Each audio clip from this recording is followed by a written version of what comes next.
السلام عليكم ورحمة الله وبركاته. إن الحمد لله نحمده ونستعينه ونستغفره ونؤمن به ونتوكل عليه ونعوذ بالله من شرور أنفسنا ومن سيئات أعمالنا. من يهدي الله فلا مضل له ومن يضلل فلا هادي له ونشهد أن لا إله إلا الله وحده لا شريك له ونشهد أن سيدنا وحبيبنا ومولانا محمدا عبده ورسوله الذي أرسله بالحق بشيرا ونذيرا وداعيا إلى الله بإذنه وسراجا منيرا. فقد قال الله تعالى في كلامه المجيد والفرقانه الحميد. জবান খুলে সবাই পড়ুন আউযু বিল্লাহি মিনাশ শাইতানির রাজীম। বিসমিল্লাহির রহমানির রহিম।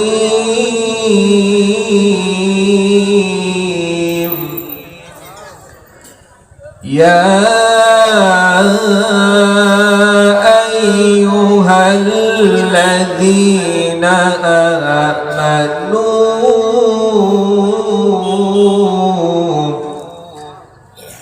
ইয়া আইয়ুহাল্লাযীনা আমানু هل أدلكم على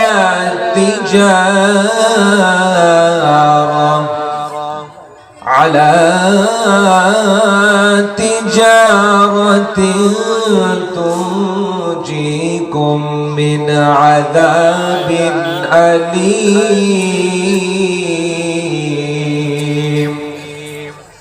صدق الله العظيم. وقال رسول الله صلى الله عليه وسلم ثلاثة من كن فيه وجد حلاوة الإيمان إن الله وملائكته يصلون على النبي يا أيها الذين آمنوا صلوا عليه وسلموا تسليما. প্রাণ খুলে সবাই পড়ুন আল্লাহুম্মা সাল্লি আলা মাওলানা মুহাম্মদ وعلى آل سيدنا رسولنا محمد.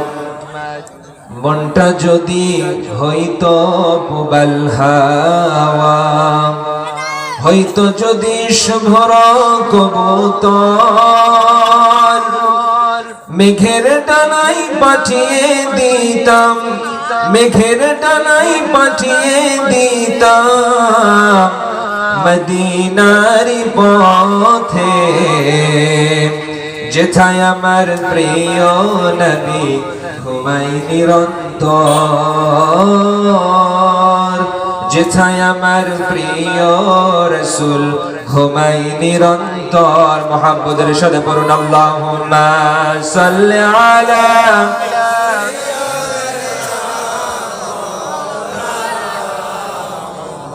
وعلى آل سيدنا حبيبنا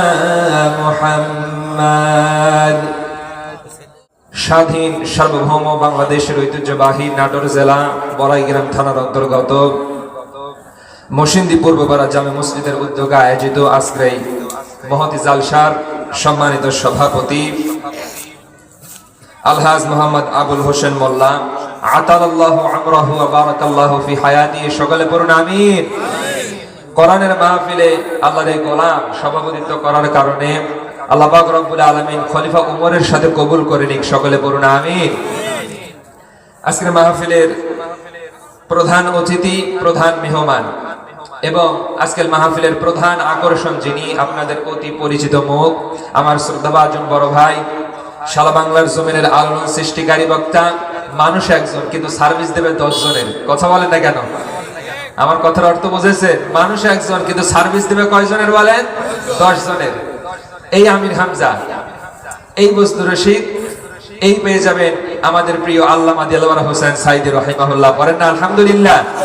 ইনশাআল্লাহ সামনে আসতেছে প্রাণ খুলে আজকে আপনাদের কোরআনের কথা শোনাবে। আপনারা শেষ পর্যন্ত থাকবেন তো ইনশাআল্লাহ? সবাই পড়ি ইনশাআল্লাহ।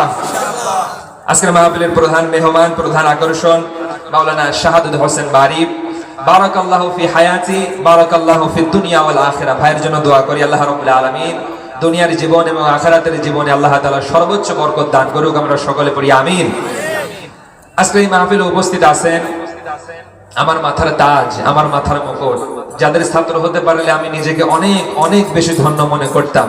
সারা জীবন যারা মানুষের মধ্যে কোরআনের আলো, জ্ঞানের আলো ছড়িয়ে বেড়ায়, এই জাতির শ্রেষ্ঠ সন্তান আমার উস্তাদ তুল্য সম্মানিত মুরাব্বিয়ানে কেরাম, এবং আমার সামনে উপস্থিত আছেন আমার পিতৃতুল্য সম্মানিত মুরাব্বিয়ানে কেরাম, এবং বিশেষ করে আজকের এই মাহফিলের সামিয়ানাকে যারা কানায় কানায় ভরপুর করে সৌন্দর্য মণ্ডিত করলেন, তারুণ্যের উচ্ছ্বাস উদ্দীপনায় ভরপুর নবজাগরণের অগ্রদূত খালিদ বিন ওয়ালিদ রাদিয়াল্লাহু তাআলা আনহু এর যোগ্য উত্তরসূরি, খুবাইব খাব্বাব রাদিয়াল্লাহু তাআলা আনহু এর যোগ্য উত্তরসূরি, আমার প্রাণপ্রিয় কিশোর তরুণ যুবক ভাইরা এবং স্নেহের কচিকাচারা, আজকের মাহফিলের মহিলা প্যান্ডেলকেও যারা কানায় কানায় ভরপুর করে সৌন্দর্য মণ্ডিত করলেন, মা আয়েশা সিদ্দিকা রাদিয়াল্লাহু আনহা এবং খাদিজাতুল কুবরা রাদিয়াল্লাহু তাআলা আনহা এর যোগ্য উত্তরসূরি, আমার মাতৃতুল্য বন্ধুল্য সম্মানিতা মা এবং বোনেরা, যারা আজকের এই কোরআনের আলোচনা শোনার জন্য দূর দূরান্ত থেকে রাতের ঘুম হারাম করে দিয়ে এখানে উপস্থিত হয়েছেন, সকলের প্রতি শ্রদ্ধা,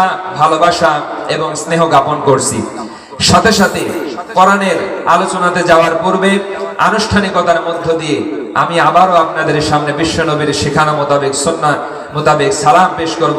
আশা করি সকলেই সালামের জবাবটা জোরে সোরে দেবেন। আসসালামু আলাইকুম ওয়া রাহমাতুল্লাহি ওয়া বারাকাতুহু। আপনারা সবাই কেমন আছেন? আমরা সব সময় ভালো থাকি, আমরা সব সময় ভালো থাকা অবস্থায়, খারাপ থাকা অবস্থায় একটা শব্দ বলবো, সেইটার নাম হলো আলহামদুলিল্লাহ। ঠিক কিনা বলেন? আজকের এই কোরআনের মাহফিলে কোরআন শুনতে আসতে পেরে, বসতে পেরে আপনারা খুশি না বেজার? আওয়াজ জোরে হলো না, জবান খুলে বলেন খুশি না বেজার? খুশির আওয়াজ কম হয় না বেশি হয়? সব সময় বেশি হয়। হয়ে থাকেন যদি খুশি, মাহফিলের শেষ পর্যন্ত আওয়াজ দেওয়া লাগবে বেশি। পারা যাবে তো মুসলমান? পারা যাবে ইনশাআল্লাহ। আসুন, আমার পূর্বে আমার স্নেহের ভাতিজা সালমান বিন বারী কোরআন থেকে আপনাদেরকে চমৎকার ভাবে কথা শোনাচ্ছিলেন। আমিও চেষ্টা করব কোরআনকে সামনে রেখে যুগের আলোকে জ্ঞানের নিরিখে কিছু গুরুত্বপূর্ণ নসিহত, গুরুত্বপূর্ণ মেসেজ আপনাদের সামনে দেওয়ার জন্য। আল্লাহ পাক রব্বুল আলামিন আমাকে যেন তৌফিক দান করে, আমরা সকলে করি আল্লাহুম্মা আমিন। সম্মানিত হাজিরিন, সম্মানিত উপস্থিতি, আজকের এই আয়োজন কোরআনের আয়োজন, কোরআন শোনার জন্য আমরা এখানে উপস্থিত হয়েছি। আল্লাহ রাব্বুল আলামিন কোরআনের ব্যাপারে বলেছেন, আনজালাল্লাহুল কোরআন হুদাল লিন-নাস, আমি আল্লাহ তাআলা এই কোরআনকে সৃষ্টি করেছি মানব জাতির হেদায়েতের জন্য। আর সবচেয়ে বড় আকর্ষণ কোরআনের একটা, সেটা হলো পৃথিবীতে আল্লাহ তাআলা 104টা কিতাব পৃথিবীতে নাজিল করেছিলেন। তার ভিতরে 4টা কিতাবকে আল্লাহ মনোনীত করেছে, সম্মানিত করেছে, মর্যাদাপূর্ণ করেছে। তাওরাত, জাবুর, ইনজিল, কোরআন। মুসা, দাউদ, ঈসা, মুহাম্মদ রাসূলুল্লাহ সাল্লাল্লাহু আলাইহি ওয়াসাল্লাম, এই 4 নবীর উপরে এই মর্যাদা সম্পন্ন 4টা কিতাব আল্লাহ নাজিল করেছে। কিন্তু এই 4টার ভিতরে যেই কিতাবকে আল্লাহ মনোনীত করেছে, জবান খুলে বলেন সেই কিতাবের নাম কি? জবান খুলে বলেন কিতাবের নাম কি? ওই কিতাবের আলোচনা শোনার জন্য আমরা এখানে বসেছি। আল্লাহ বলেছেন আনজালাল্লাহুল কোরআন হুদাল লিন-নাস, আমি কোরআন নাজিল করেছি মানব জাতির হেদায়েতের জন্য। ওয়া হুয়া হাদিন ইলা বালিগুন লাহুম ইয়াউমাল কিয়ামা, এমন একটা কিতাব আমি আমার বান্দা-বান্দীর জন্য নাজিল করেছি কিয়ামত পর্যন্ত এই পৃথিবীতে যত মানুষ আসবে সকল মানুষকে সঠিক পথ দেখানোর জন্য, কোরআনের পথ দেখানোর জন্য। আল্লাহ বলে আমার নাজিলকৃত এই একটা কিতাবই যথেষ্ট। আল্লাহু আকবার বলবেন না? আল্লাহ বলে একটা কিতাবই যথেষ্ট, এর বাইরে আর কোনো কিতাবের দরকার নাই। কোন মানুষ যদি সূরা ফাতিহা থেকে সূরা নাস পর্যন্ত যতগুলো মেসেজ আল্লাহ তাআলা এখানে রেখেছে, যতগুলো বক্তব্য রেখেছে, তারা বাস্তব জীবনে যদি রূপ দিতে পারে, আল্লাহ রাব্বুল আলামিন বলেন এই কিতাব জান্নাতে নেওয়ার জন্য তার জন্য যথেষ্ট হয়ে যাবে। পড়েন সুবহানাল্লাহ। আমার আল্লাহ বলেছেন এই কিতাব মানুষকে নম্রতা শিক্ষা দেয়, মানুষকে ভদ্রতা শিক্ষা দেয়, মানুষকে কার্টিসি শিক্ষা দেয়। ও মুসলমান, যে আয়াতটা তেলাওয়াত করেছে সেই আয়াতের আলোচনার দিকে আমরা যাব, কিন্তু তার পূর্বে যেহেতু এটা কোরআনের মাহফিল, কোরআন যেহেতু মানুষদেরকে আদব শিক্ষা দেয়, তাহলে ওই কোরআনের আলোচনা শোনা এবং ওই কোরআন থেকে আলোচনা করারও একটা আদব আছে না নাই বলেন? আপনি যেন তেন ভাবে কোরআনের কথা বলতে পারবেন? যেমন তেমন ভাবে কোরআনের কথা শুনতে পারবেন? আসেন আমরা কোরআন থেকে জেনে নেই। সংক্ষেপে আমরা কোরআনের পরিচয় জানার পরে এরপরে আমরা তেলাওয়াতকৃত আয়াতের দিকে ইনশাআল্লাহ আমরা ধাবিত হব। জবান খুলে পড়েন ইনশাআল্লাহ। কিন্তু আলোচনাতে যাওয়ার পূর্বে আপনাদের ইমানের শক্তি একটু আমি পরীক্ষা করতে চাই। সবাই আজকের এই ময়দানকে, আজকের এই মাঠকে আল্লাহু আকবারের ধ্বনি নিয়ে কাঁপাতে পারবেন তো মুসলমান? নাকি আপনারা ভয়ে আছেন? আল্লাহু আকবার কোন দলীয় স্লোগান হতে পারে? ওয়ারাব্বাকা ফাকাব্বির, তাকবীর হবে কার নামে? আরো জবান খুলে বলেন কার নামে তাকবীর হবে? তিনটা তাকবীরের মাধ্যমে আমরা আলোচনার ভিতরে প্রবেশ করতে চাই। পারা যাবে তো মুসলমান? লিল্লাহি তাকবীর, লিল্লাহি তাকবীর, নারায়ে তাকবীর। মাশাআল্লাহ। আল্লাহ রাব্বুল আলামিন এই স্লোগান যেন, এই তাকবীরগুলো যেন কিয়ামতের দিন আমাদের নাজাতের উসিলা বানিয়ে দেয়। বলেন না আমিন? কিয়ামতের দিন আমরা বলবো আল্লাহ অমুক দিন অমুক স্থানে মাহফিলের ভিতরে বসে তোমার নামের স্লোগান দিয়েছিল, তোমার নামের স্লোগান দিয়েছিলাম। আল্লাহ চাইলে এই একটা স্লোগানের উসিলা করে আমাদের জান্নাত দান করতে পারে কি পারে না? আল্লাহ পারে। আল্লাহর কাছে আমরা প্রত্যাশী, আশাবাদী, আল্লাহ আমাদের হতাশ করবে না, ঠিক কিনা বলেন? এবার আসেন কোরআনের সংক্ষিপ্ত পরিচয় জানার মাধ্যমে আমরা কোরআনের আলোচনার দিকে ধাবিত হব। প্রথমে আমরা জেনে নেই আল্লাহর কোরআনকে আমরা প্রশ্ন করব, কোরআন তোমার থেকে, তোমার ভিতরে থেকে আলোচনা করার কি কোনো নীতিমালা আছে? এবং তোমার আলোচনা শোনার কি কোনো নীতিমালা আছে? আল্লাহ রাব্বুল আলামিন কোরআনুল কারীমের ভিতরে আজ থেকে ১৫০০ বছর আগে নবীর উপরে কোরআনের আয়াত নাযিল করে আল্লাহ জানিয়ে দিয়ে বলেছেন, ওগো নবী, আপনি যখন এই কোরআন দিয়া মানুষের সামনে দাওয়াত দেবেন, নসিহত করবেন, বক্তব্য পেশ করবেন, যেন তেন ভাবে আপনি কোরআনের কথা বলতে পারবেন না। একটা নীতিমালা আমি আল্লাহ দিয়ে দিয়েছি। আল্লাহ রাব্বুল আলামিন বলেন, কিতাবুন উনজিলা ইলাইকা ফালা ইয়াকুম ফি সাদরিকা হারাজুন মিনহু লিতুনযিরা বিহি ওয়া যিকরা লিল মুমিনিন। আল্লাহু আকবার।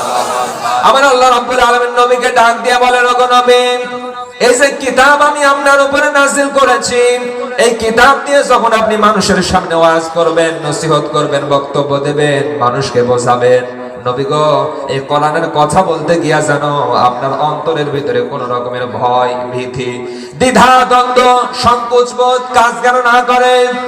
কারণ আপনি যখন আমি আল্লাহর কথা মানুষের সামনে বলতে যাবেন, তখন যদি মানুষের ভয় আপনার অন্তরের ভিতরে কাজ করে, আমি আল্লাহ কোরআনের ভিতরে কি কথা বলেছি, মানব জাতির জন্য কি উপদেশ রেখেছি, আপনি যদি মানুষের ভয় অন্তরের ভিতরে রেখে কোরআনের কথা বলতে যান, আমি আল্লাহর কথাগুলো মানুষের সামনে আপনি স্পষ্ট ভাবে উপস্থাপন করতে পারবেন না। কথা বলে ঠিক কিনা? তার মানে আল্লাহ বলতেছে কোরআন থেকে যারাই কথা বলবে, আমার নবী কোরআন থেকে কথা বলেছে আমি আল্লাহকে সন্তুষ্টি করার জন্য। এই বাংলার জমিনে যত হক্কানি আলেম সমাজ ছিল কোরআনের কথা বলেছে আল্লাহ সন্তুষ্টির জন্য। এই জন্য মুসলমান কোরআনের পক্ষে যারাই থাকবে, কোরআনের কথাই যারা বলবে, কোন মানুষের রক্তচক্ষুর দিকে তাকিয়ে কোরআনের কথা বলা যাবে না। কোরআনের কথা বলতে হবে শুধুমাত্র কেবলমাত্র আল্লাহর সন্তুষ্টির জন্য। কথা বলেন ঠিক কিনা? তাহলে আল্লাহ বলছেন কোরআন থেকে যখন কথা বলবা, মানুষের ভয়, মানুষের রক্তচক্ষু যেন তোমার ভিতরে কোন রকমের ভয় ভীতি কাজ না করে। এবার কোরআন আমাদেরকে বলতেছে যারা কথা বলবে তারা আল্লাহর ভয় অন্তরে নিয়ে কথা বলবে, আর যারা কোরআনের কথা শুনবে তাদের জন্য কি বক্তব্য আল্লাহ বলেন, ওয়া ইযা কুরিয়াল কুরআনু ফাসতামিউ লাহু ওয়া আনসিতু লাআল্লাকুম তুরহামুন। আল্লাহু আকবার। আমার আল্লাহ রাব্বুল আলামিন বলেন, ওয়া ইযা কুরিয়াল কুরআনু ফাসতামিউ লাহু, আল্লাহ বলেন তোমাদের সামনে যখন কোরআনের আলোচনা করা হবে, কোরআনের দাওয়াত দেওয়া হবে, ওয়াজ করা হবে, নসিহত করা হবে, দুইটা নীতিমালা তোমরা অবলম্বন করবা। এক নম্বরে ফাসতামিউ, তোমরা শ্রবণ করবা। দ্বিতীয় নম্বরে হলো আনসিতু, চুপ থাকবা। এই দুইটা নীতিমালা অবলম্বন করে যদি তোমরা কোরআনের কথা শুনতে পারো, আশা করা যায় তোমরা আল্লাহর রহমতের ভিতরে শামিল হয়ে যাবে। সুবহানাল্লাহ বলে। তাহলে কোরআন থেকে কথা বলবো কার সন্তুষ্টির জন্য মুসলমান? আওয়াজ দিয়ে বলতে হবে কার সন্তুষ্টির জন্য? আল্লাহ সন্তুষ্টির জন্য কোরআন থেকে কথা বলতে হবে। এবং কোরআন থেকে যারা কথা শুনবে, এক নম্বরে চুপ থাকতে হবে, দ্বিতীয় নম্বরে মনোযোগ সহকারে কোরআনের কথা শুনতে হবে। ঠিক কিনা বলেন?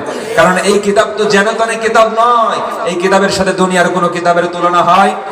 আসতে বলা যাবে না তুলনা হয়। এই কিতাবের সাথে দুনিয়ার কোনো কিতাবের তুলনা হয় না। এবার আসেন আমরা কোরআনের সংক্ষিপ্ত পরিচয় জেনে নেব, তারপরে আমরা আলোচনার দিকে ধাবিত হব। আল্লাহর কোরআনকে আমরা বললাম, কোরআন বুঝলাম। তোমার থেকে কথা বলতে হবে আল্লাহর সন্তুষ্টির জন্য, এবং তোমার ভিতরের কথা যারা শ্রবণ করবে, মনোযোগ দিয়ে শ্রবণ করবে এবং চুপ থাকা অবস্থাতে শ্রবণ করবে। এবার আমরা তোমার কাছে জানতে চাই, কোরআন তুমি তোমার পরিচয়টা আমাদের কাছে আরো একটু পরিষ্কার করে দাও। তুমি এই পৃথিবীতে কেন এসেছো? আল্লাহ রাব্বুল আলামিন তোমাকে পৃথিবীতে কেন পাঠিয়েছে? কোরআন তুমি আমাদেরকে জানাও। আল্লাহর কোরআন সঙ্গে সঙ্গে আমাদেরকে ডাক দিয়ে বলে, আল্লাহ রাব্বুল আলামিন পৃথিবীতে আমাকে এমনি এমনি পাঠাই নাই। আল্লাহ রাব্বুল আলামিন পৃথিবীর জমিনে আমাকে পাঠিয়েছে। পৃথিবীর শুরু থেকে কিয়ামত পর্যন্ত যত মানুষ এই পৃথিবীতে আসবে, প্রত্যেকটা মানুষকে সঠিক পথ দেখানোর জন্য, আলোর পথ দেখানোর জন্য আল্লাহ রাব্বুল আলামিন আমাকে দুনিয়াতে পাঠিয়েছে। সুবহানাল্লাহ বলেন। তাহলে কোরআন পৃথিবীতে এসেছে মানুষকে আলোর পথ দেখানোর জন্য, সঠিক পথ দেখানোর জন্য, আল্লাহর পথ দেখানোর জন্য। তার মানে আপনি যতই নিজেকে মুসলমান দাবি করেন, আপনার জীবনে যদি কোরআন না থাকে, কোরআনের আইন যদি না থাকে, কোরআনের নীতিমালা যদি না থাকে, আপনি যতই নিজেকে মুসলমান দাবি করেন না কেন, মরার পরে যতই আপনি নবীর শাফাত দাবি করেন না কেন, আশা করেন না কেন, কিয়ামতের দিন আপনি হাই হাই কোম্পানির মালিক হয়ে যাবেন। ঠিক কি না?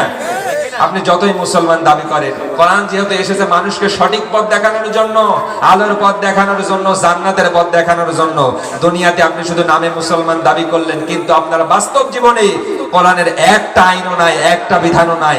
আপনি একটা মানলে 5টা ছেড়ে দেন, 5টা মানলে 10টা ছেড়ে দেন। নামাজ যখন পড়েন তখন কোরআনের আইন মানেন, নামাজের বাহিরে আসলে কোরআনের আইন ছেড়ে দেন। এমন করলে আমরা পূর্ণাঙ্গ মুসলমান হতে পারবো? মুসলমান আমাদের জীবনে কোরআনের পূর্ণাঙ্গ অনুসরণ থাকতে হবে, অনুকরণ থাকতে হবে, তবেই আমরা পূর্ণাঙ্গ মুসলমান বলে দাবি করতে পারবো। কথা বলেন ঠিক কিনা? আমরা এটা জেনে নিলাম, কোরআন পৃথিবীতে এসেছে মানুষকে সঠিক পথ দেখানোর জন্য, আলোর পথ দেখানোর জন্য।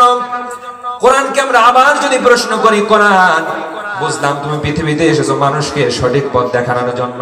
ও কোরআন, তোমার ভিতরে এই কথাগুলো রয়েছে আল্লাহর, এটাও আমরা বিশ্বাস করি কোরআন। কিন্তু পৃথিবীতে অনেক কিতাব রয়েছে, অনেক ধর্ম অবলম্বনকারী ব্যক্তিদের পুস্তক রয়েছে, যেগুলোর ভিতরে যাররা পরিমাণ ভুল পাওয়া যায়, সন্দেহ পাওয়া যায়। কোন কিতাবের ভিতরে যদি ভুল পাওয়া যায়, ওই কিতাব কিন্তু মানুষ অনুসরণ করতে চাইবে না। আল্লাহর কিতাবকে যদি আমরা প্রশ্ন করি, কিতাব তোমার ভিতরে আল্লাহর কথা, এই কথার ভিতরে কি কোনো ভুল আছে কিনা, কিতাব তুমি আমাদেরকে জানাও। আল্লাহর কোরআন সঙ্গে সঙ্গে তাম পৃথিবীর মানুষদেরকে জানিয়ে দিয়ে বলে, যখনই আপনি কোরআনটা হাতে নেবেন, প্রথম পৃষ্ঠা যখনই আপনি উল্টাবেন, সঙ্গে সঙ্গে আপনার চোখের সামনে কোরআনের কালিমের বরকতময় একটা সূরা, সূরাতুল বাকারা আপনার চোখের সামনে পড়ে যাবে। আল্লাহ রাব্বুল আলামিন এই কোরআনের নির্ভরযোগ্যতা সম্পর্কে, কোরআন যে অথেন্টিক একটা কিতাব, এর ভিতরে কোনো ভুল নাই, এর ভিতরে কোনো সন্দেহ নাই, এটার প্রমাণ দিয়ে আল্লাহ মাঝখানেও বলে নাই, শেষের দিকেও বলে নাই। আপনি যখনই কোরআনটা হাতে নেবেন, কোরআনটা হাতে নেওয়ার পরে যখনই আপনি প্রথম পৃষ্ঠা উল্টাবেন, আপনার চোখে চোখের সামনে বরকতময় একটা সূরার আয়াত পড়ে যাবে, জবান খুলে আমার সাথে সবাই পড়েন আলিফ লাম মিম যালিকাল কিতাবু লা রাইবা ফীহি হুদাল লিল মুত্তাকিন। আল্লাহু আকবার। আল্লাহ বলেন যালিকাল কিতাব, এমন একটা কিতাব, এমন একটা গ্রন্থ, লা রাইবা ফীহি, এর মধ্যে সন্দেহের কোনো অবকাশ নাই। ভুল থাকা তো দূরের কথা, এর ভিতরে সন্দেহের কোনো অবকাশ নাই। হুদাল লিল মুত্তাকিন, আমি আল্লাহ এই কোরআন মুত্তাকিদের জন্য নাজিল করেছি। পড়েন সুবহানাল্লাহ। যতদিন আপনি মুত্তাকি হতে পারবেন না, ততদিন কোরআনের কোনো ওয়াজ নসিহত, কোনো বক্তব্য আপনার কাজে আসবে না। যতদিন আপনি আবু বকরের মতো মন মানসিকতা তৈরি করতে না পারবেন, ওমরের মতো মন মানসিকতা তৈরি করতে না পারবেন, সাহাবীদের মতো যতদিন আপনি মন মানসিকতা তৈরি করতে না পারবেন, ততদিন পর্যন্ত কোরআনের নসিহত, কোরআনের ওয়াজ আপনার কাজে লাগবে না। আজকে আমাদের ভিতরে এখানে অনেক মানুষ বসেছে। আমি যদি এখন প্রশ্ন করি, ও মুসলমান, আপনারা এখানে সাহাবী আবু বকরের মতো মন মানসিকতা নিয়ে বসেছেন নাকি আবু জেহেলের মতো মন মানসিকতা নিয়ে বসেছেন? আমার তো মনে হয় 99% মানুষ উত্তর দিয়ে বলবে আমরা আবু জেহেলের মতো মন মানসিকতা নিয়ে এখানে বসি নাই, আমরা এখানে কোরআন শোনার জন্য বসেছি। নবীর বিখ্যাত সাহাবী আবু বকরের মতো মন মানসিকতা নিয়ে কোরআন শোনার জন্য এই সামিয়ানার নিচে বসে পড়েছি। কথা বলেন ঠিক কিনা? আমরা কি আবু বকরের মতো মন মানসিকতা নিয়ে বসেছি নাকি আবু জেহেলের মতো? আবু বকরের মতো মন মানসিকতা নিয়ে আমরা এখানে বসেছি। কথা বলেন ঠিক কিনা? কারণ আমি আপনি যদি আবু জেহেলের মতো মন মানসিকতা নিয়ে এখানে বসি, আবু লাহাবের মতো মন মানসিকতা নিয়ে যদি এখানে বসি, কোরআনের কথা আমার আপনার কাছে মধুর মতো মনে হবে না, কোরআনের কথা আমার আপনার কাছে বিষের মতো মনে হবে। কথা বলেন ঠিক কিনা?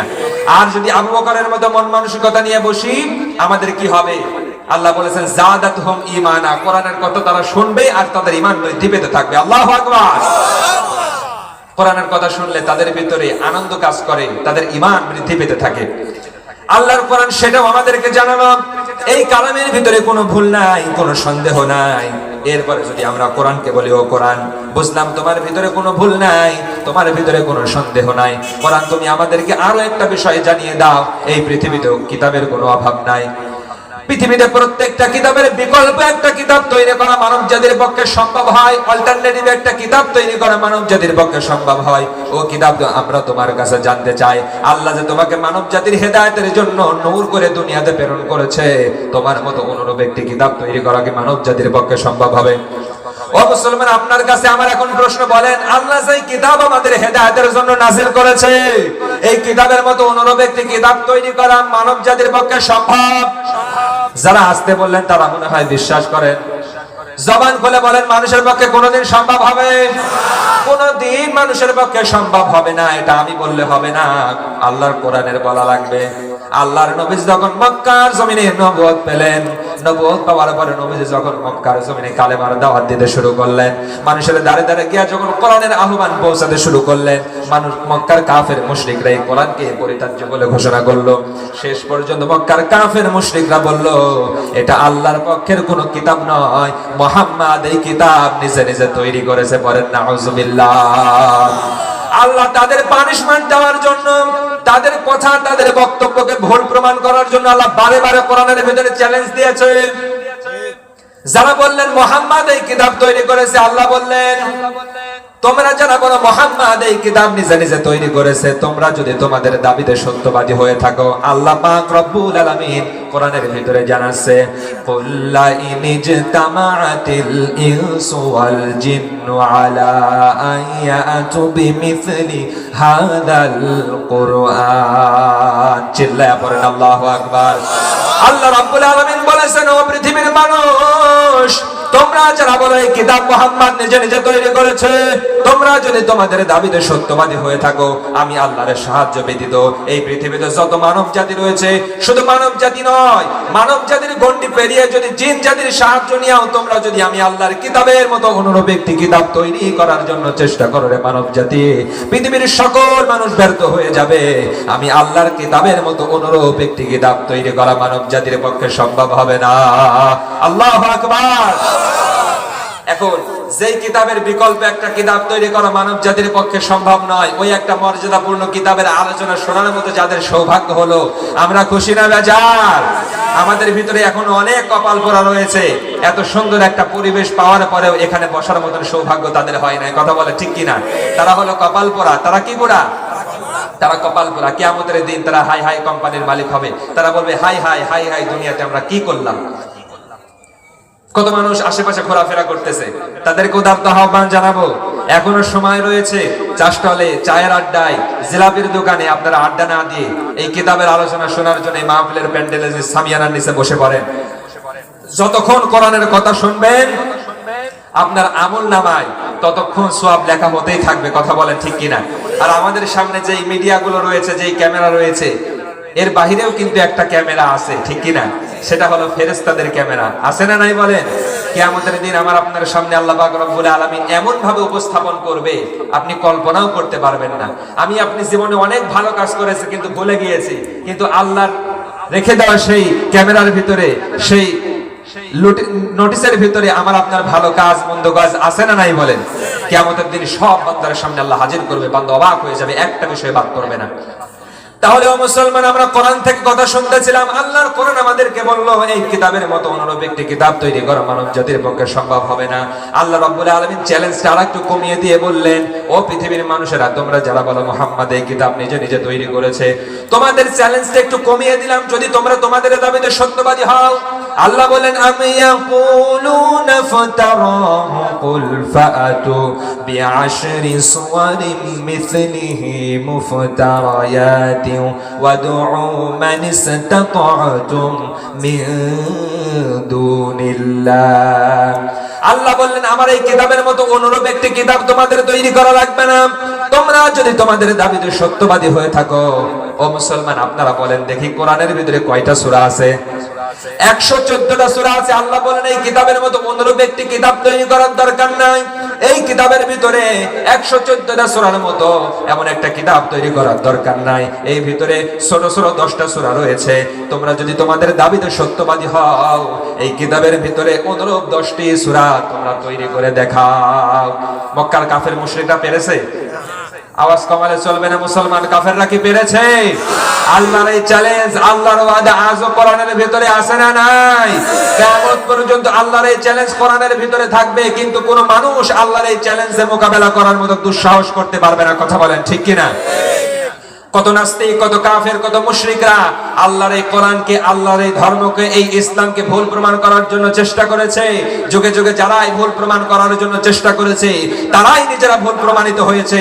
অনেকেই রয়েছে কোরআনকে ভুল ধরতে এসে নিজের জীবনের ভুল ধরে ইসলামের গলা, ইসলামের মালা গলার ভিতরে পরিয়ে মুসলমান হয়ে, কালেমা পড়ে মুসলমান হয়ে গিয়েছে। কথা বলে ঠিক কিনা?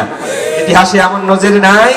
অসংখ্য রয়েছে। কোরআনের ভুল ধরতে এসে নিজের জীবনের ভুল ধরে নিজের জীবন দর্শনকে পরিবর্তন করে ফেলেছে। ও মুসলমান, আল্লাহর কোরআন আমাদেরকে এটাও জানিয়ে দিল কোরআনের ভিতরে কোনো ভুল নাই। কোরআনের ভিতর অনুরূপ একটি কিতাব তৈরি করা মানব জাতির পক্ষে সম্ভব হবে না। ও মুসলমান, সর্বশেষ নাম্বার বিষয় হলো কোরআনের পরিচয়ের শেষ পর্বটা আমি শেষ করে দিচ্ছি। এবার যদি কোরআনকে আমরা প্রশ্ন করি, ও কোরআন, বুঝলাম তোমার ভিতরে কোনো ভুল নাই, তোমার মতো অনুরূপ একটি কিতাব তৈরি করা মানব জাতির পক্ষে সম্ভব হবে না।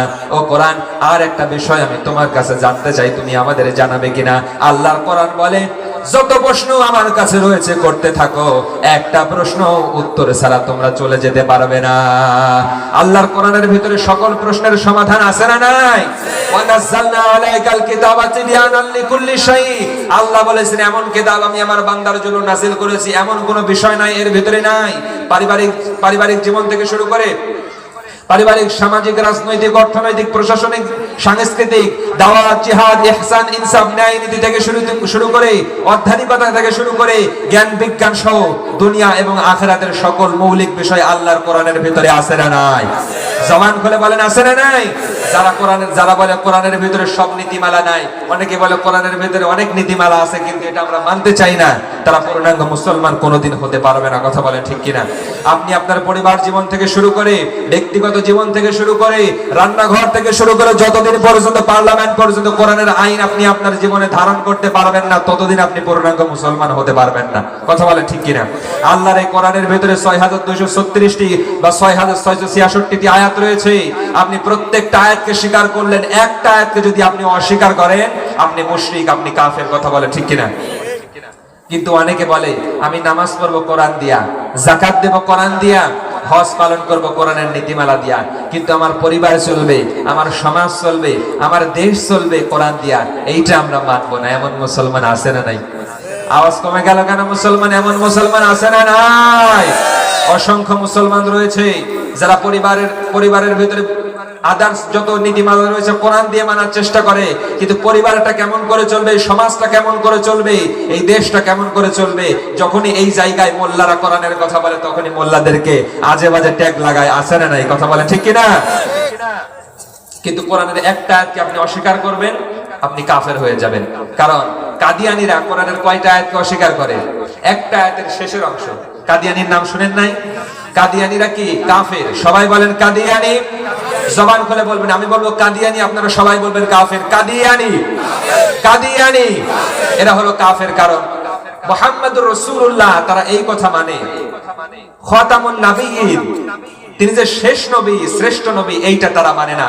তারা বলে মুহাম্মদ একজন নবী, এটা আমরা মানি, কিন্তু মুহাম্মদ যে শেষ নবী এটা আমরা মানি না। কারণ শেষ নবী হলো ইন্ডিয়ার পাঞ্জাব এলাকার মির্জা গোলাম আহমেদ কাদিয়ানী। এই কাদিয়ানীকে তারা শেষ নবী হিসাবে মানে। পড়েন না নাউজুবিল্লাহ। আপনারা এবার জবান খুলে বলেন, আমাদের শেষ নবীর নাম কি? মুহাম্মদুর রাসূলুল্লাহ সাল্লাল্লাহু আলাইহি ওয়াসাল্লাম। আজকের এই মুশিন্দার এই মাঠ প্রাঙ্গণ থেকে আমরা আমাদের আল্লাহকে লিল্লাহে তাকবীর আল্লাহু আকবার স্লোগানের মাধ্যমে জানাতে চাই, রব্বে কারীম, আমরা কাদিয়ানীর সাথে সম্মতি পোষণ করি না। কিয়ামত পর্যন্ত যদি আমাদের হায়াতের জিন্দেগি আপনি দিয়ে থাকেন, কিয়ামত পর্যন্ত মুহাম্মদুর রাসূলুল্লাহকে আমরা শেষ নবী, শ্রেষ্ঠ নবী, আদর্শবান নেতা হিসেবে স্বীকার করে নেব। পড়েন না আল্লাহু আকবার। আমাদের নেতার নাম হলো মুহাম্মদুর রাসূলুল্লাহ সাল্লাল্লাহু আলাইহি ওয়াসাল্লাম। মুহাম্মাদের আদর্শ ব্যতীত পৃথিবীর কোন নেতা খেতার আদর্শ আমার জীবনে ধারণ করা যাবে না। কথা বলেন ঠিক কিনা? কারণ সামনে কিন্তু আসতেছে ওয়াদার মৌসুম। সামনে বলতেছে কি, এখনই চলতেছে ওয়াদার মৌসুম। আল্লামা দিলওয়ার হোসেন সাইদি রাহিমাহুল্লাহ বলেছিলেন, এই মৌসুমগুলা যখন আসে, অনেক ব্যক্তি অনেক রকম ওয়াদা দেয়, সোনা দিয়ে রাস্তা করে দিবে। কি দিয়া করবে বলেন? সোনা দিয়ে রাস্তা করবে, সোনার মানুষ তৈরি করে দেবে। মানে ওয়াদার মৌসুম চলতেছে। ওয়াদা করতে তো কোনো কিছু লাগে না। ওয়াদা করতে কিছু লাগে? গাড়ি দেবে, বাড়ি দেবে, নারী দেবে, ধন সম্পদ সবকিছু দেবে। কিন্তু নেতার পায়ের পদধবনী এত মূল্যবান, নির্বাচনের পরে আগামী 5 বছর তার পায়ের ধবনী আমাদের এলাকায় পড়ে না। আছে না নাই বলেন? আছে না নাই? আছে। এটা হলো ওয়াদার মৌসুম। ওয়াদা করতে কোনো টাকা পয়সা লাগে না। মাইক হাতে নিলাম, ওয়াদা করলাম, জনগণকে বোকা বানালাম। কিন্তু জনগণ এখন আর বোকা নাই। কথা বলেন ঠিক কিনা? এই জনগণ, এই জাতি এখন বুঝতে শুরু করেছে। কথা বলেন ঠিক কিনা? সম্মানিত হাজিরিন, তাহলে আল্লাহর কোরআন আমাদেরকে সেটাও জানালো যে এই কোরআনের মতো অনুরূপ একটি কিতাব তৈরি করা সম্ভব নয়। এবং কোরআনকে আমরা প্রশ্ন করলাম, কোরআন, তোমার ভিতরে আল্লাহর যে কথাগুলো রয়েছে, এই কথাগুলোকে কোনোদিন ব্যাখ্যা বিশ্লেষণ করে, এটা অ্যানালাইসিস করে কি মানব জাতির পক্ষে শেষ করা সম্ভব হবে? আমার আল্লাহ রাব্বুল আলামিন কোরআনে জানাচ্ছে। আল্লাহ রাব্বুল আলামিন কোরআনুল কারীমের ভিতরে চমৎকার ভাবে তাম পৃথিবীর মানুষদেরকে জানিয়ে দিয়ে বলে, ও পৃথিবীর মানুষ, তোমরা শোনো, আমার নাম কোরআন। আমাকে যিনি নাজিল করেছে তিনার নাম রহমান। তিনি শুধু রহমান নয়, তামাম সৃষ্টিকুলের জন্য মেহেরবান। আল্লাহর কোরআন আমাদেরকে জানাচ্ছে, ও পৃথিবীর মানুষ, তোমরা শোনো, আমাকে আল্লাহ এমন ভাবে নাজিল করেছে, এর ভিতরে যত কথা রয়েছে মানব জাতির পক্ষে ব্যাখ্যা করে বিশ্লেষণ করে শেষ করা সম্ভব হবে না। আল্লাহর কোরআন বলে, ওয়ালাউ আন্নামা ফিল আরদি মিন শাজারাতিন আকলাম ওয়াল বাহরু ইয়ামুদ্দুহু মিন বা'দিহি সাবআতু আবহুরিম মা নাফিদাত কালিমাতুল্লাহ।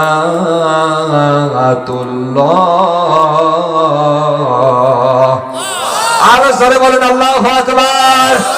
আল্লাহ বলেছেন ওয়ালাউ আন্না মা ফিল আরদি মিন শাজারাতিন আকলাম, আল্লাহ রাব্বুল আলামিন বলেছে এই পৃথিবীতে যত গাছ রয়েছে, তরুলতা বৃক্ষরাজি রয়েছে, সকল গাছগুলোকে কেটে যদি তোমরা কলম বানাও, আল্লাহ বলছেন পৃথিবীর সকল গাছগুলাকে কেটে যদি তোমরা কলম বানাও, ওয়াল বাহার সমুদ্রের পানিগুলাকে যদি তোমরা কালি বানাও। ও মুসলমান, আমরা যে পৃথিবীতে বসবাস করি, আপনারা সবাই জানেন এই পৃথিবীর শুধু 30 ভাগ মানুষের বসবাসের জন্য, আর বাকি 70 ভাগ শুধু পানি আর পানি, ঠিক কিনা বলেন? আল্লাহ বলে এই পৃথিবীর সকল পানিগুলাকে তোমরা যদি কালি বানাও, আল্লাহ রাব্বুল আলামিন বলেছেন এই গাছ নামক কলম দিয়া, পানি নামক কালি দিয়া যদি আমি আল্লাহর এই কোরআনের ব্যাখ্যা লিখতে শুরু করে দাও, আল্লাহ রাব্বুল আলামিন বলেন পৃথিবীর সকল গাছপালা তরুলতা বৃক্ষরাজি শেষ হয়ে যাবে, সাগরের পানি মহাসাগরের পানি শেষ হয়ে যাবে। এরপরে আমি মানব জাতির হেদায়েতের জন্য এমন একটা কিতাব, এমন একটা গ্রন্থ নাজিল করেছি। আল্লাহ বলেন পৃথিবীর সকল কিছু নিঃশেষ হয়ে যাবে, এরপরে আমি আল্লাহর কালামের ব্যাখ্যা বিশ্লেষণ লেগে শেষ করা যাবে না। লিল্লাহি তাকবীর, নারায়ে তাকবীর। আল্লাহ রাব্বুল আলামিন বলছেন এর ব্যাখ্যা বিশ্লেষণ করে মানব জাতির পক্ষে কোনোদিন শেষ করা সম্ভব হবে না। কারণ আমাদের একজন প্রিয় আল্লামা ছিলেন, আল্লামা দেলওয়ার হোসেন সাইদি রাহিমাহুল্লাহ, যিনি চট্টগ্রামের একটা মাহফিলে সূরা ফাতিহার বিষয়ে তাফসীর করেছিলেন। অনেক দিন কথা বলেন, ঠিক কিনা? শুধু সূরা ফাতিহা নিয়ে তিনি তাফসীর করেছিলেন। সূরা ফাতিহার তাফসীর করেই তিনি শেষ করতে পারে নাই, কারণ তিনাকে আল্লাহ অফুরন্ত জ্ঞানের একটা ভান্ডার দান করেছিলেন। কথা বলেন, ঠিক কিনা? এই জন্য আল্লাহ বলেছেন এর ব্যাখ্যা বিশ্লেষণ করে শেষ করা যাবে না। তাহলে কোরআনের পরিচয় মোটামুটি আমাদের মাথায় একটা ধারণা আসছে না? আসছে কি আসছে না? বলে কোরআনকে আমরা প্রশ্ন করেছি তোমার ভিতরে ভুল আছে, কোরআন বলেছে ভুল নাই। তোমার ব্যাখ্যা করে শেষ করা যাবে? কোরআন করেছে সম্ভব নয়। কোরআন বলেছে কেন এসেছো? মানব জাতির হেদায়েতের জন্য এসেছি। আল্লাহর কোরআনকে আমরা প্রশ্ন করেছি তোমার মতো অল্টারনেটিভ একটা কিতাব তৈরি করা মানব জাতির পক্ষে কি সম্ভব হবে? আল্লাহর কোরআন সেটাও আমাদেরকে জানিয়ে বললেন কোনদিন মানব জাতির পক্ষে সম্ভব হবে না। কথা বলেন, ঠিক কিনা? এবার আসেন, আমি যেই সূরার যে আয়াতটা আপনাদের সামনে তেলাওয়াত করেছিলাম, কোরআনুল কারীমের 61 নাম্বার সূরা। জবান খুলে বলতে হবে মুসলমান, কত নাম্বার সূরা? সবাই বলেন কত নাম্বার সূরা? 61 নাম্বার সূরা। সূরার নাম সূরাতুস সাফফাত। সবাই বলেন সূরার নাম কি? আমি 10-11 নাম্বার আয়াত তেলাওয়াত করেছি। ছোট্ট একটি সূরা, কিন্তু এর ভিতরে আল্লাহ অনেক গুরুত্বপূর্ণ কথা রেখেছে। আসুন আমরা ভূমিকায় লম্বা না করে তেলাওয়াতকৃত আয়াতের দিকে এবার আমরা অগ্রসর হচ্ছি। জবান খুলে সবাই আমার সাথে পড়ুন, আউযু বিল্লাহি মিনাশ শাইতানির রাজীম, বিসমিল্লাহির রাহমানির রাহিম, ইয়া আইয়ুহাল্লাযীনা আমানু, চিল্লায়া বলেন আল্লাহু আকবার। আল্লাহ পাক রব্বুল আলামিন বলেন ইয়া আইয়ুহাল্লাযীনা আমানু, হে ঈমানদারগণ, হে বিশ্বাসীগণ, তোমরা যারা আল্লাহর প্রতি ঈমান এনেছো, আল্লাহ রাব্বুল আলামিন বলেন হাল আদুল্লুকুম আলা তিজারা, আমি কি তোমাদের এমন একটা ব্যবসার সন্ধান দেব না, এমন একটা বাণিজ্যের সন্ধান দেব না, এমন একটা উত্তম আমলের কথা বলবো না? ব্যবসা শিখাচ্ছেন কে? আওয়াজ আসতে হলে চলবে না। ব্যবসা শিখাচ্ছেন কে?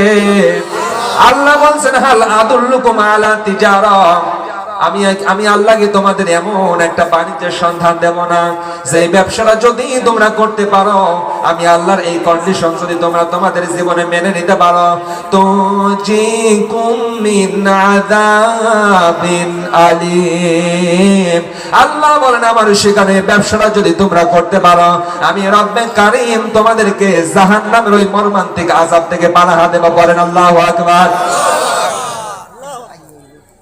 একটু জিকির করেন লা ইলাহা ইল্লাল্লাহ, লা ইলাহা।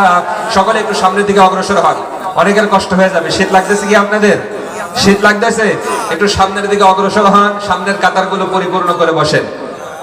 একটু জিকির করেন লা ইলাহা ইল্লাল্লাহ, লা ইলাহা ইল্লাল্লাহ। সামনের দিকে অগ্রসর হন, জিকির করতে থাকেন আর সামনের দিকে অগ্রসর হতে থাকেন। জিকির করতে কোনো অসুবিধা আছে? সবাই বলেন অসুবিধা আছে, কারণ আল্লাহর নবীজি বলেছেন আলা ইন্না ফিল জাসাদি মুদগা ইযা সালুহাল জাসাদু কুল্লুহু ওয়া ইযা ফাসাদাল জাসাদু কুল্লুহু আলা ওয়া হিয়াল কলব। আল্লাহর নবীজি বলেছেন মানুষের অন্তরের ভিতরে এমন একটা গোশতের টুকরা রয়েছে, ওইটা যদি পবিত্র হয় গোটা দেহটা পবিত্র হয়ে যায়, সুস্থ হয়ে যায়, পড়েন সুবহানাল্লাহ। আর ওইটা যদি নাপাক হয়ে যায় গোটা শরীরটা অপবিত্র হয়ে যায়, পড়েন না নাউজুবিল্লাহ। ও মুসলমান, আমাদের বাহ্যিক পবিত্রতার চাইতে অভ্যন্তরীণ পবিত্রতা খুবই বেশি, কথা বলে ঠিক কিনা? মানুষ মারা যায়, তাকে গ্রামের অনেক মানুষ রয়েছে, তাকে পবিত্র করা হয়, গোসল করা হয়, কিন্তু ওই ব্যক্তি যদি কোরআন দিয়া আল্লাহর রাসূলের সুন্নাহ দিয়া যদি নিজের ভিতরটাকে পবিত্র না করে, বাহিরে আপনি যতই কসকো সাবান দেন, তারপরে যত রকমের সাবান দিয়ে যতই পবিত্র করেন, ওর আসলটাই নাপাক রয়ে গিয়েছে, কথা বলেন ঠিক কিনা? ভিতরেরটা আগে পবিত্র করতে হবে। আর আল্লাহর নবীজি বলেছে আলা বিযিকরিল্লাহি তাতমাইন্নুল কুলুব, আল্লাহর জিকিরের মাধ্যমে অন্তর পবিত্র হয়। সুবহানাল্লাহ বলেন। নাকি আয়না বসাইয়া দে মোর অন্তরের ভিতর, বাবারে আয়না বসাইয়া দেখে অন্তর পরিষ্কার হয় কিনা? আয়না বসায় কোনদিন অন্তর পরিষ্কার হয় না। অন্তর পরিষ্কার হবে, কল্ব পরিষ্কার হবে একটা জিনিসের মাধ্যমে, সেটা হলো লা ইলাহা ইল্লাল্লাহ। জোরে লা ইলাহা ইল্লাল্লাহ, লা ইলাহা ইল্লাল্লাহ, লা ইলাহা ইল্লাল্লাহ, ইল্লাল্লাহ, লা ইলাহা ইল্লাল্লাহ, লা ইলাহা ইল্লাল্লাহ, লা ইলাহা ইল্লাল্লাহ মুহাম্মাদুর রাসূলুল্লাহ। জবান খুলে পড়ুন সাল্লাল্লাহু আলাইহি ওয়াসাল্লাম। ও মুসলমান, আমরা কোরআন থেকে কথা শুনতেছিলাম, আল্লাহ রাব্বুল আলামিন বললেন আমার শেখানো এই ব্যবসা যদি তোমরা তোমাদের জীবনে ধারণ করতে পারো, বাস্তবায়িত করতে পারো, আমি আল্লাহ রাব্বুল আলামিন তোমাদের জাহান্নামের ওই মর্মান্তিক আযাব থেকে পানাহা দেব। এখন জবান খুলে সবাই বলেন আমরা জাহান্নামের আযাব থেকে বাঁচতে চাই কি চাই না? যারা আসতে বললেন তারা মনে হয় জাহান্নামে যাইতে চান। জবান খুলে সবাই বলেন জাহান্নাম থেকে বাঁচতে চাই কি চাই না? সবাই আমরা জাহান্নাম থেকে বাঁচতে চাই, কারণ ওই জাহান্নামের আযাব সহ্য করার মতন ক্ষমতা কোনো মানুষের নাই, কথা বলেন ঠিক কিনা? আল্লাহর নবীজি বলেছেন জাহান্নামের আগুনকে 1000 বছর পুরানো হয়েছে, 1000 বছর পুরানো হয়েছে, এমন করে 3000 বছর জাহান্নামের আগুনকে পুরানো হয়েছে। পোড়াতে পোড়াতে জাহান্নামের আগুন এমন একটা ভয়ঙ্কর রূপ ধারণ করেছে, ওই আগুনের ভিতরে কাউকে যদি নিক্ষেপ করা হয় সেকেন্ডের ভিতরে সবকিছু জ্বলছে পড়ে ছারখার হয়ে যাবে, পড়েন নাউজুবিল্লাহ। আমরা ওই জাহান্নামের আযাব থেকে বাঁচতে চাই। এবার কোরআনের মাধ্যমে আল্লাহকে আমরা প্রশ্ন করতেছি, আল্লাহ তোমার এই কন্ডিশনটা কি, তোমার ওই শর্তটা কি আল্লাহ, আপনি আমাদেরকে জানান, যে শর্তটা মানলে আমরা জাহান্নাম থেকে মুক্তি পাবো। আমার আল্লাহ রাব্বুল আলামিন নবীর মাধ্যমে কোরআনের আয়াত নাযিল করে দিয়ে বললেন তুমিনুনা বিল্লাহি ওয়া রাসূলিহি ওয়া তুজাহিদুনা ফি সাবিলিল্লাহ وتجاهدون في سبيل الله بأموالكم وأنفسكم। আমার আল্লাহ রাব্বুল আলামিন বলেন সেই কন্ডিশন, সেই শর্তটা হলো তুমিনুনা বিল্লাহি ওয়া রাসূলিহি, তোমরা ঈমান আনো আল্লাহর প্রতি এবং আল্লাহর রাসূলের প্রতি। জবান খুলে বলেন মুসলমান, ঈমান আনতে হবে কার উপরে? এখন এখানে যদি আপনাদের প্রশ্ন করা হয় আপনারা কি ইমানদার নাকি বেঈমান, সকলেই এক ধারে উত্তর দিয়ে বলবে আমরা সবাই ইমানদার। কিন্তু মুখের কথাই যদি, মুখের দাবিতে যদি ইমানদার হওয়া যেত, এই পৃথিবীতে সবচাইতে বড় ইমানদারের নাম হলো আব্দুল্লাহ ইবনে উবাই ইবনে সালুল, কথা বলেন ঠিক কিনা? সে মুখে কিন্তু নিজেকে ইমানদার বলে দাবি করেছিল। আপনি তো নামাজ পড়েন আপনার ইমামের পিছনে, আপনি তো ওয়াজ শুনতেছেন আমার মতো মোল্লা হুজুরের, কিন্তু তিনি রাসূলের নসিহত শুনেছে, রাসূলের পিছনে নামাজ আদায় করেছে, মুখে দাড়ি ছিল, গায়ে বড় জুব্বা ছিল, রাসূলের সাথে একই দস্তরখানায় খাবার খেয়েছে, কিন্তু মুখে শুধু ইমানদার দাবি করেছে, অন্তরে আল্লাহ রাসূলের প্রতি ঈমান আনে নাই, কথা বলেন ঠিক কিনা? আপনি যতদিন পর্যন্ত শুধু মুখে ইমানদার দাবি করবেন, ওই কথা অনুযায়ী যতদিন পর্যন্ত আপনি বাস্তবে সেই কর্ম করতে না পারবেন, ততদিন আপনি মুসলমান ইমানদার হতে পারবেন না, কথা বলেন ঠিক কিনা? ইমানের ব্যাখ্যা দিতে কি অনেক মুহাদ্দিস বলেছেন তিনটা জিনিসের সমন্বয় ইমানের ব্যাখ্যা দিয়েছে। এক নম্বরে তাসদীক বিল জিনান ইকরাউ বিল লিসান আমল বিল আরকান। এক নম্বরে আপনাকে মৌখিক স্বীকৃতি প্রদান করতে হবে। দ্বিতীয় নম্বরে আপনাকে অন্তরে বিশ্বাস করতে হবে। মৌখিক স্বীকৃতি দিলেও শুধু হবে না, অন্তরে বিশ্বাস করলেও শুধু হবে না। যেটি আপনি মুখে স্বীকার করবেন, অন্তরে বিশ্বাস করবেন, হুবহু সেই আমলটা কাজে বাস্তবায়িত করা লাগবে। কথা বলেন ঠিক কিনা? কিন্তু আমাদের সমাজে মুখে দাবিদার করা ইমানদার বেশি নাকি কাজে বাস্তবায়িত করা ইমানদার বেশি? কথার অর্থ বুঝেছেন? সবাই মুখে দাবি করে আমি মুসলমান, আমি নবীর উম্মত, আল্লাহর বান্দা, কিন্তু কাজে বাস্তবায়িত করার বেলায় সবাই জিরো হয়ে যায়। কথা বলে ঠিক কিনা? যতদিন আপনি মুখে যেটা স্বীকার করবেন, অন্তরে বিশ্বাস করবেন, যতদিন পর্যন্ত আপনি সেটা বাস্তবে আমল করতে না পারবেন, ততদিন পর্যন্ত আপনি ইমানদার হতে পারবেন না। কথা বলেন ঠিক কিনা? এমন ইমানদার হতে হবে, এমন মুমিন হতে হবে যে ইমানের কথা আল্লাহ কোরআনের ভিতরে স্বয়ং নিজে বলেছে। কথা বলেন ঠিক কিনা? তাহলে আল্লাহ বললেন প্রথম নাম্বার কন্ডিশন হলো তুমিনুনা বিল্লাহি ওয়া রাসূলিহি, তোমরা আমার প্রতি, আমার রাসূলের প্রতি ঈমান আনো। ও মুসলমান, এবার আসেন যে হাদিসটা আমি শুরুতে তেলাওয়াত করেছিলাম, আমরা যে নিজেদেরকে ঈমানদার বলে দাবি করি, আপনার ভিতরে ঈমান আছে না নাই এটা পরীক্ষা করার দরকার আছে না নাই? আপনার ঈমান ভেজাল যুক্ত নাকি ভেজাল মুক্ত এটা পরীক্ষা করার দরকার আছে না নাই? নবীজি হাদিস শরীফের ভিতরে বলেছেন সালাসাতুন মান কুন্না ফিহি ওয়াজাদা হালাওয়াতাল ঈমান। তিনটা জিনিস যদি কোনো বান্দার ভিতরে থাকে, আল্লাহর নবীজি বলেছেন ওই ব্যক্তি খাঁটি নির্ভেজাল ঈমানদার বলে গণিত হবে। বলেন না সুবহানাল্লাহ? এক নম্বরে ভালোভাবে শুনেন, তিনটা জিনিস যদি আপনার ভিতরে থাকে, আপনি মনে করবেন আপনি মুসলমান। মনোযোগ দিয়ে শুনেন। এক নাম্বার হলো মান কানা আল্লাহু ওয়া রাসূলুহু আহাব্বা ইলাইহি মিম্মা সিওয়াহুমা।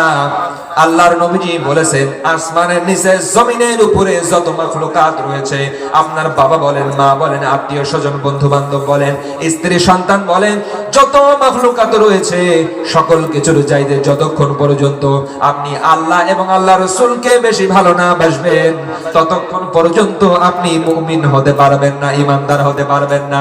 ঘোষণাটা কার? এখন এই পয়েন্টটাকে আমি একটু ব্যাখ্যা করতেছি, লক্ষ্য করেন।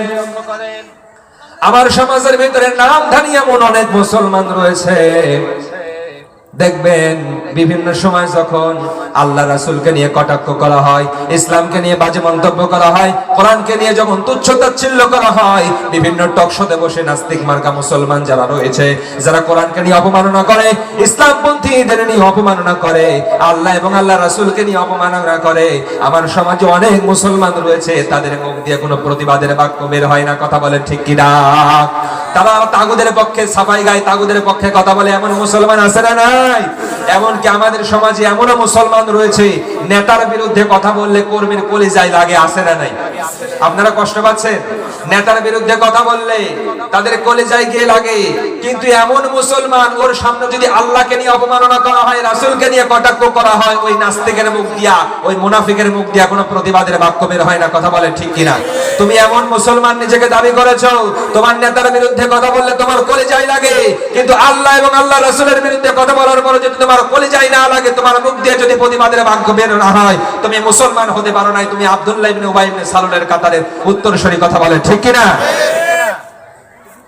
তাহলে আল্লাহ এবং আল্লাহ রাসূলকে এই পৃথিবীর সবচাইতে বেশি ভালোবাসতে হবে।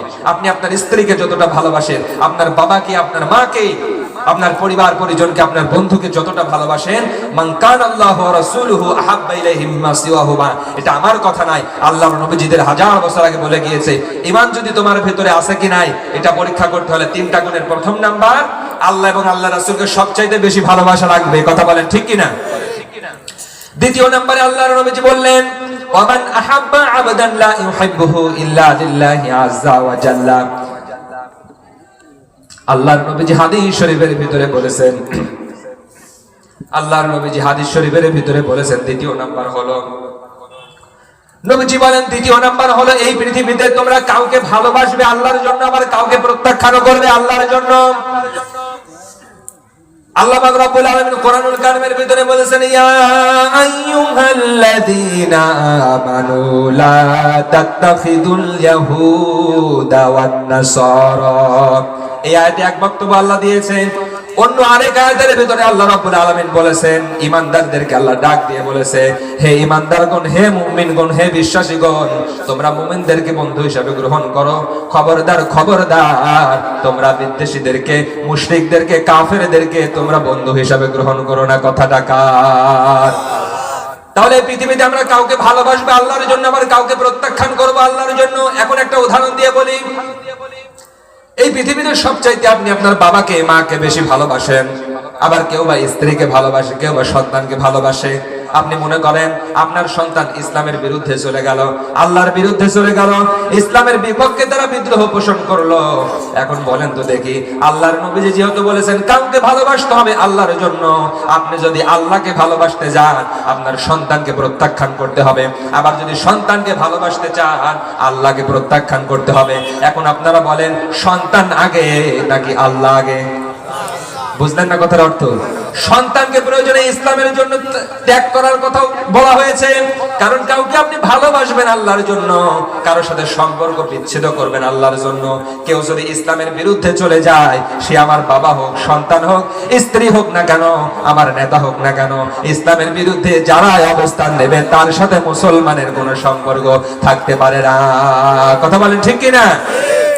কাউকে ভালোবাসতে হবে আল্লাহর জন্য, আবার কাউকে প্রত্যাখ্যান করতেও হবে আল্লাহর জন্য। তাহলে আমরা কাদেরকে ভালোবাসবো, কাদের সাথে আমাদের বন্ধুত্ব করব, এটা জানার দরকার আছে না নাই? বলেন, আমরা কাদের সাথে বন্ধুত্ব করব? আল্লাহ বলেছেন, ইন্নামা ওয়ালিয়ুকুমুল্লাহু ওয়া রাসূলুহু ওয়াল্লাযীনা আমানু। প্রথম নম্বরে তোমাদের বন্ধু হলো স্বয়ং আল্লাহ নিজেই। পড়েন না আল্লাহু আকবার। আল্লাহ যদি আমাদের বন্ধু হয়ে যায়, আল্লাহ যদি আমাদের যদি অভিভাবক হয়ে যায়, আমাদের জন্য আর কোনো টেনশন থাকে? বলেন মুসলমান, আমাদের জন্য আর কোনো টেনশন থাকে না। আল্লাহ বলছেন, ইন্নামা ওয়ালিয়ুকুমুল্লাহ, সর্বপ্রথম আমি আল্লাহ হলাম তোমাদের বন্ধু, ওয়ার রাসূল, এরপরে আমার রাসূল হলো তোমাদের বন্ধু, তৃতীয় নম্বরে তোমাদের বন্ধু হলো ওয়াল্লাযীনা আমানু, সমাজের ভিতরে যারা ঈমান এনেছে, আল্লাহর প্রতি যারা ঈমান এনে একত্ববাদকে যারা স্বীকার করেছে, তারা হলো তোমাদের বন্ধু। পড়েন না আল্লাহু আকবার। তাহলে প্রথম নম্বরে নবীজি বললেন, এই পৃথিবীতে সবচেয়ে বেশি ভালোবাসতে হবে আল্লাহ এবং আল্লাহর রাসূলকে। দ্বিতীয় নম্বরে বললেন, কাউকে ভালোবাসবেন আল্লাহর জন্য, কাউকে প্রত্যাখ্যান করবেন আল্লাহর জন্য। তৃতীয় নম্বরে নবীজি বললেন, তৃতীয় নাম্বার হলো আল্লাহ রাব্বুল আলামিন যখন আপনাকে কোন শিরক থেকে, কুফর থেকে মুক্তি দান করবে, পুনরায় ওই শিরকে ফিরে যাওয়া এমন ভাবে ঘৃণা করতে হবে যেমন করে একজন মানুষকে অগ্নিকুণ্ডে নিক্ষেপ করা যেমন করে ইসলাম ঘৃণা করে, পুনরায় আপনি শিরকে ফিরে যাওয়া ঠিক তেমনই ঘৃণা করতে হবে। ঠিক কিনা? তাহলে তিনটা আমলের কথা বললাম, এই তিনটা যদি আপনার ভিতরে থাকে, আপনার ভিতরে ঈমান আছে, ওয়াদাটা কার? তিনটা আবার রিপিট করতেছি। এক নম্বরে আসমান জমিনের ভিতরে সবচাইতে আল্লাহ এবং আল্লাহ রাসূলকে বেশি ভালোবাসতে হবে। দ্বিতীয় নম্বরে আপনি কাউকে ভালোবাসবেন, কারোর সাথে সম্পর্ক করবেন আল্লাহর জন্য, আবার কাউকে আপনার জীবন থেকে আপনি প্রত্যাখ্যান করবেন, সেটাও হবে আল্লাহর জন্য। ঠিক কিনা? তৃতীয় নম্বরে আল্লাহ যখন আপনাকে কুফর থেকে, শিরক থেকে, সেই তাগুতি মতবাদ থেকে যখন আল্লাহ আপনাকে বিরত করবে, পুনরায় সেই গুনার ভিতরে যাওয়াকে আপনি ঠিক তেমন করে ঘৃণা করবেন, ইসলাম যেমন করে অগ্নিকুণ্ডে কোনো মানুষকে নিক্ষেপ করাকে ঘৃণা করেছে। বলেন না নাউযুবিল্লাহ। তাহলে আমরা এটাও জেনে নিলাম কোন তিনটা আমল থাকলে আপনার ভিতরে ঈমান রয়েছে। এখন আপনি আপনার নিজেকে প্রশ্ন করেন, এই তিনটা কাজ যদি আপনার ভিতরে থাকে, আপনি একজন সাচ্চা মুসলমান। ও মুসলমান, এবার আসেন, এই যে ঈমানের কথা আমরা শুনলাম, এই ঈমানের দাবিতে যদি আমরা পরিপূর্ণ হতে পারি, আল্লাহ রাব্বুল আলামিন আমাদের জন্য কি ওয়াদা রেখেছে কোরআনের ভিতরে। আল্লাহ রাব্বুল আলামিন বলেন, যারা এই ঈমানের দাবিতে পরিপূর্ণ হবে, স্বয়ং আমি আল্লাহ তাদের অভিভাবক হয়ে যাব। আল্লাহু আকবার। আল্লাহ বলেন, আল্লাহু ওয়ালিয়ুল্লাযীনা আমানু ইখরিজুহুম মিনায-যুলুমাতি ইলান-নূর। স্বয়ং আল্লাহ আমাদের কেমন অভিভাবক হয়ে যাবে? আল্লাহ বলে, কোন বান্দা যখন পরিপূর্ণ আমি আল্লাহর প্রতি ঈমান আনে, ঈমান আনার পরে স্বয়ং আমি আল্লাহ তার অভিভাবক হয়ে যাই, বন্ধু হয়ে যাই। আল্লাহ কেমন বন্ধু হয়ে যায়? আল্লাহ বলছেন, আমার ওই মাহবুব বান্দা, পেয়ারা বান্দা যখন কোন অন্যায়ের দিকে ধাবিত হয়, কোন পাপের দিকে ধাবিত হয়, আমি আল্লাহ রাব্বুল আলামিন আমার ওই প্রিয় বান্দাকে অভিভাবকের দায়িত্ব পালন করে অন্ধকারের পথ থেকে বের করে আলোর পথে পরিচালিত করে দেয়। পড়েন না সুবহানাল্লাহ। স্বয়ং আল্লাহ তাদের বন্ধু। দ্বিতীয় নম্বরে এই ঈমানের দাবিতে যারা পরিপূর্ণ হয়, আল্লাহ রাব্বুল আলামিন তাদেরকে সৃষ্টির সেরা বলে ঘোষণা করেছে। আল্লাহু আকবার। আল্লাহ বলেছেন ইন্নাল্লাযীনা আমানু ওয়া আমিলুস সলিহাতি উলাইকা হুম খায়রুল বারিয়া। আল্লাহ বলেছেন যারা এই ঈমানের দাবিতে পরিপূর্ণ হয়, আমি আল্লাহ ঘোষণা করলাম তারাই হলো এই মাখলুকাতের ভিতরে সবচেয়ে উৎকৃষ্ট সৃষ্টি। করেন না সুবহানাল্লাহ। আবার এই ঈমানের দাবিতে যারা পরিপূর্ণ হবে, 3 নম্বরে আমরা আল্লাহ রাব্বুল আলামিন তাদেরকে সফল কাম বলে ঘোষণা করেছে। সুবহানাল্লাহ। আমাদের একটা অতি পরিচিত সূরা, সবাই আমার সাথে পড়বেন, সবাই বলেন ওয়াল আসরি ইন্নাল ইনসানা লাফি খুস ইল্লাল্লাযীনা আমানু ওয়া আমিলুস সলিহাতি ওয়া তাওয়াসাউ বিল হাক্কি ওয়া তাওয়াসাউ বিস সাবর। আল্লাহ রাব্বুল আলামিন এই ছোট্ট সূরার ভিতরে ঈমানদারদেরকে সফল বলে ঘোষণা করেছে। আল্লাহ বলেন ওয়াল আসর, সময়ের কসম, ইন্নাল ইনসানা লাফি খুস, আল্লাহ সময়ের কসমকে বলছেন পৃথিবীর সকল মানুষ ক্ষতির ভিতরে নিমজ্জিত আছে। আল্লাহ বললেন পৃথিবীর সকল মানুষ ক্ষতির ভিতরে রয়েছে। আল্লাহকে যদি প্রশ্ন করি, আল্লাহ পৃথিবীর সকল মানুষ যদি ক্ষতির ভিতরে থাকে তাহলে সফল কারা? আল্লাহ বলেন 4টা গুণ যাদের ভিতরে রয়েছে আমি আল্লাহ রাব্বুল আলামিন তাদেরকে সফল বলে ঘোষণা করলাম। সুবহানাল্লাহ। ইল্লাল্লাযীনা আমানু, যারা আমি আল্লাহর প্রতি ঈমান আনে, ওয়া আমিলুস সলিহাত, শুধু ঈমানের এই খান্ত থাকে না, আমলে সলিহ করে, ওয়া তাওয়াসাউ বিল হক, তারা হকের উপরে থাকে, ওয়া তাওয়াসাউ বিস সবর, এবং ধৈর্যের পথ অবলম্বন করে। ও মুসলমান, ঈমানদারদেরকে আল্লাহ সফল বলে ঘোষণা করেছে। তার ভিতরে প্রথম নাম্বার হলো ইল্লাল্লাযীনা আমানু, যারা আল্লাহর প্রতি ঈমান আনে। কথা বলেন ঠিক কি না? এই 4টার ভিতরে ঈমানের কথা আছে না নাই? আছে। তাহলে আল্লাহ পাক আমাদেরকে জানালেন, হে ঈমানদারগণ, হে বিশ্বাসীগণ, আমি কি তোমাদের এমন একটা আমলের কথা বলবো না যে আমল করলে তোমরা জান্নাত পাবে? আল্লাহ কিন্তু প্রথম কন্ডিশন আমাদের বলে দিয়েছে। কন্ডিশন নাম্বার হলো আল্লাহ এবং আল্লাহ রাসূলের প্রতি ঈমান আনতে হবে। কথা বলেন ঠিক কিনা? আবার আমরা কিন্তু সবাই জানি কয়টা জিনিসের প্রতি ঈমান আনা ফরজ? বলেন কয়টা? 7টা জিনিসের প্রতি ঈমান আনা ফরজ। আমরা জানি কি জানি না? আমানতু বিল্লাহি ওয়া মালাইকাতিহি ওয়া কুতুবিহি ওয়া রুসুলিহি ওয়াল ইয়াউমিল আখির ওয়াল কদরি খাইরিহি ওয়া শাররিহি মিনাল্লাহি তাআলা ওয়াল বা'থি বা'দাল মাউত। এই 7টা জিনিসের প্রতি ঈমান আনা ফরজ। কেউ একটাকে অস্বীকার করলে তার ঈমান নষ্ট হয়ে যাবে। কথা বলেন ঠিক কিনা? এবার আসেন দ্বিতীয় নাম্বার কন্ডিশন। আমার আল্লাহ বলছেন আল্লাহ এবং আল্লাহ রাসূলের প্রতি ঈমান আনার পরে আমার আল্লাহ জানিয়ে দিয়ে বলছেন ওয়া তুজাহিদুনা ফি সাবিলিল্লাহ। আল্লাহু আকবার। এই পয়েন্টটা আমাদের অনেকের পছন্দ হতে পারে, আবার অনেকের নাও হতে পারে। আল্লাহ বলছেন ওয়া তুজাহিদুনা ফি সাবিলিল্লাহ বিআমওয়ালিকুম ওয়া আনফুসিকুম। শুধু ঈমানদার দাবি করলেই হবে না, আমি আল্লাহর প্রতি আমার রাসূলের প্রতি ঈমান আনলেই হবে না।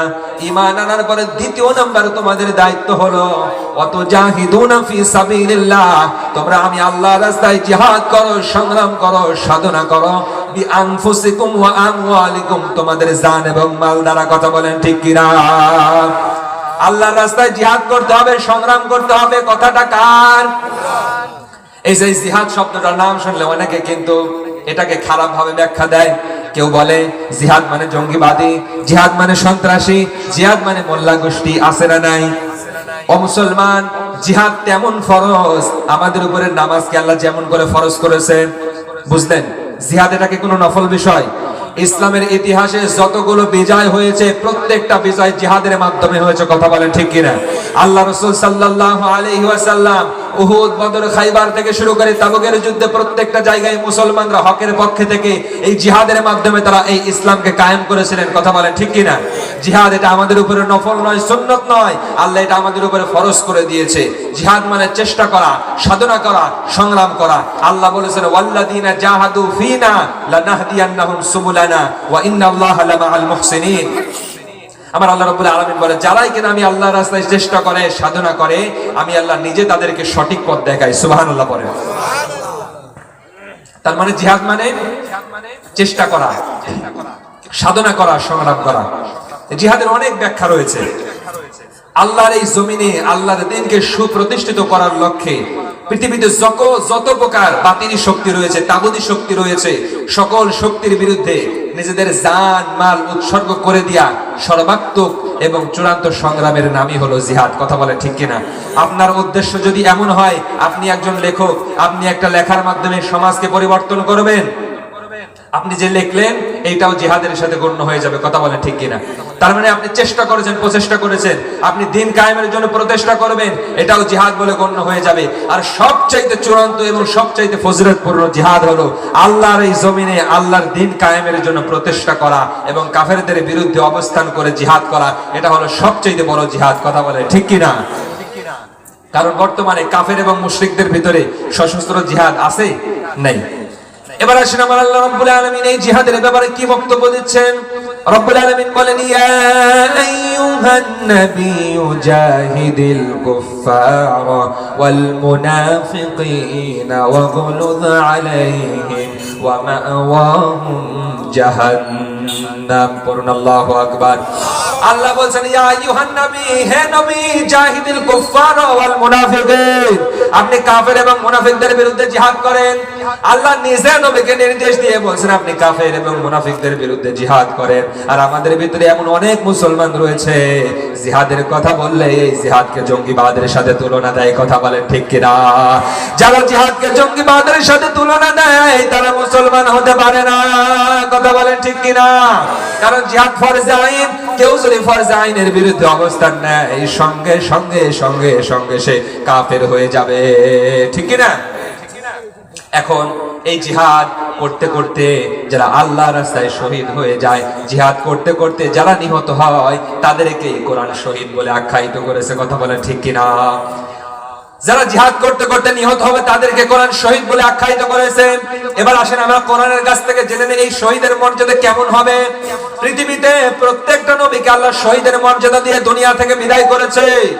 একটা হাদিস জেনে নেন, আল্লাহর নবীজি হাদিস শরীফের ভিতরে বলেছে, কারো অন্তরের ভিতরে যদি এই জিহাদের তামান্না না থাকে, এই শহীদের আকাঙ্ক্ষা না থাকে, আল্লাহ রাব্বুল আলামিন তোমার এই জমিনে তোমার দিন কায়েম করতে গিয়া নিজের জীবন যেন উৎসর্গ করতে পারি, শাহাদাতের মর্যাদা নিয়ে যেন দুনিয়া থেকে বিদায় হতে পারি, এই আকাঙ্ক্ষা, এই তীব্র অনুশোচনা যদি কারো ভিতরে না থাকে, আমার আল্লাহর নবীজি বলেছে ওর মৃত্যু যদি ঘরের ভিতরেও হয় আল্লাহ রাব্বুল আলামিন মুনাফিকের হালতে তার মৃত্যু দেবে। কথা বলেন ঠিক কিনা?